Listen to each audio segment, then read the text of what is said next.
Hello and welcome back to HardReset.Info. In this video, I will show you how to get your language back on Redmi 15. Let's begin.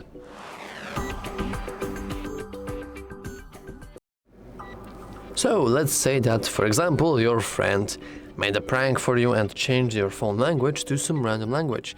In this video, I will show you exactly how to get back to English or whatever you need. So first, you want to head into settings. Then inside settings, I know that you probably can't really read that, that's okay, because we're going to only cover the icons. Basically, you want to scroll all the way down.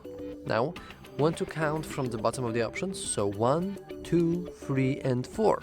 You want to click the fourth option from the bottom with this little, it almost looks like message icon with 3 dots and a nice circle inside.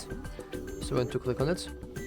And now, we want to go from the top to the second option. So here is the first one. This option changes your time and settings. And the second one is for the language. And here at the top we have languages. And now we have a list of every single language. So probably want to go back to English. And now if we go back, we can actually trace back. So settings, all the way down, additional settings, languages and input, languages at the top, and that's all for this video. If you found it useful, make sure to leave a like, subscribe, and as always, thanks for watching.